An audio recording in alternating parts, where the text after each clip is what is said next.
I saw the bare ass of the campground host before I saw his face.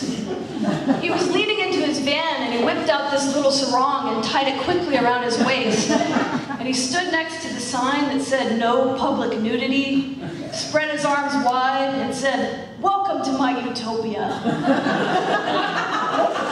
The campground host's name was Campground Jim, and he was a friend of my roommate, Cal. Jim, in a former life, had been a CPA, but he'd given it all up to live naked in this little campground in the Verde Valley. Eventually, he'd overstayed the 5-day limit so many times that the state of Arizona just started paying him to be the campground host. The year was 2000, and Cal and I were living in this house in Phoenix that had been burglarized twice in a 6-month period. The second time, someone had come in the middle of the night while we were sleeping. So my sense of security was completely shattered. I bought a fancy alarm system. I adopted my first dog and named him Mac because I thought it sounded tough. And then one day, Cal came home, and I painted the sides of the TV and the VCR with these splotches of orange and green paint. And I told him, if the burglars come again, Cal, I'm gonna hop out, point at the TV, and say, "Try selling that at the swap meet." Cal took one look at the TV and the VCR and he said, "Molly, maybe we ought to get out of the house. Let's go camping." So that's how we ended up in this little campground in the Verde Valley, where everybody completely ignored the "no public nudity" sign. It's not as romantic as it sounds. The number one rule of nudist areas is that the people that want to get naked are never the people that you want to see naked. And even though you could go, hang out at the hot springs or go swimming in the river, the main activity at the campground, the bonding ritual that held the whole society together, it was a bunch of naked people sitting around in lawn chairs complaining about what a horrible city Phoenix is. We told them that our house had been burglarized in Phoenix, and they said, "Oh, of course it was." And there was this one guy that I started calling the negative gnome, because he looked exactly like a gnome and he was really negative. We took one look at my 50-pound lab mix dog and he said, "Typical Phoenix dog."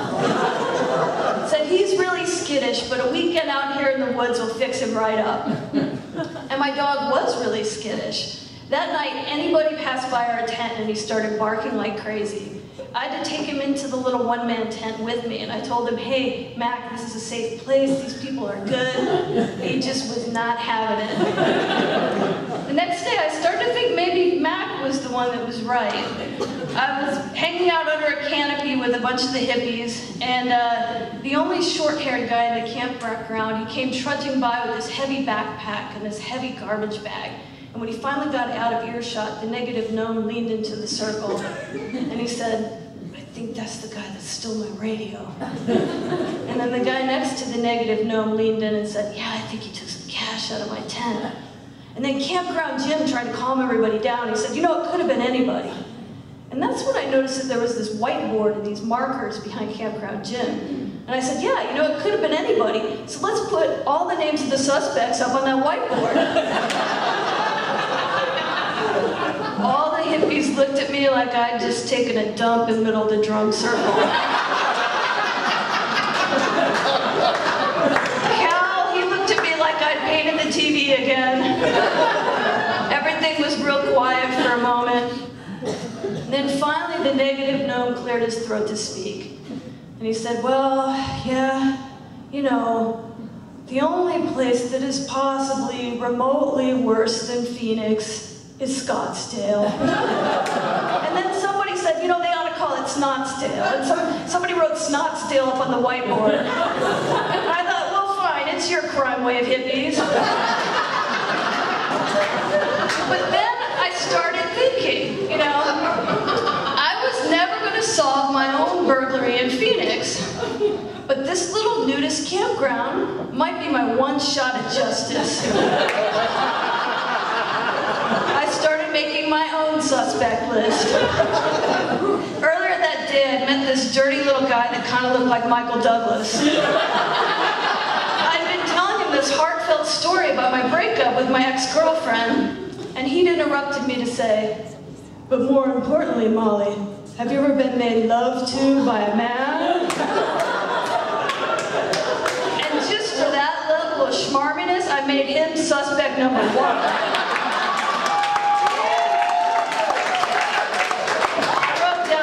Douglas guy put 3 stars next to it.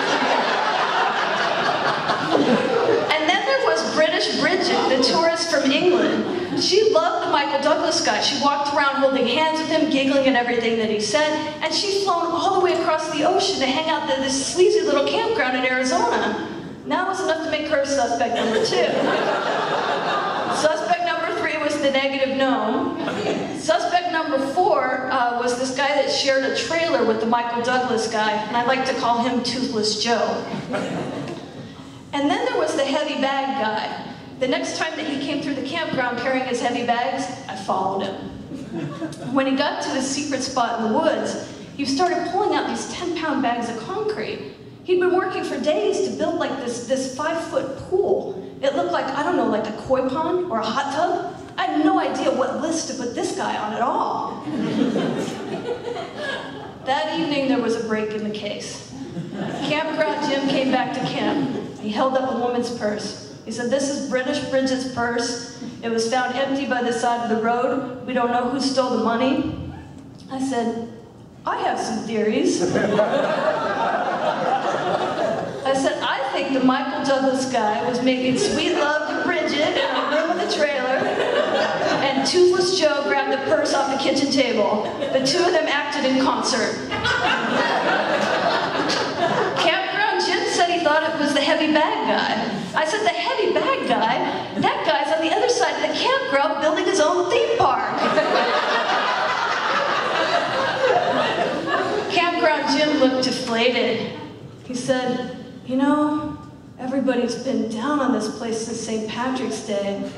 That guy was just a kid. He thought the safety was on." I said, "Did somebody get shot down here?" And he said, "Well, yeah, but it wasn't on purpose." And I was just digesting this bit of information when I heard the negative gnome yell, "Skunk!" And I saw my dog, Matt, come running down the hill, and the gnome right after him, and the gnome grabbed my dog and poured this quart of liquid over him and said, "You know, that's vinegar to neutralize the skunk." And I looked at what was supposed to be my tough protector dog, Mac, and he looked so sad and small and wet with the tail between his legs. And I said, "Come on, buddy, I'll protect you from these people." And I squeezed into my one-man tent with him, and I spooned my loyal dog with the smell of skunk and vinegar seeping into my pajamas. I was with my one friend in the utopia.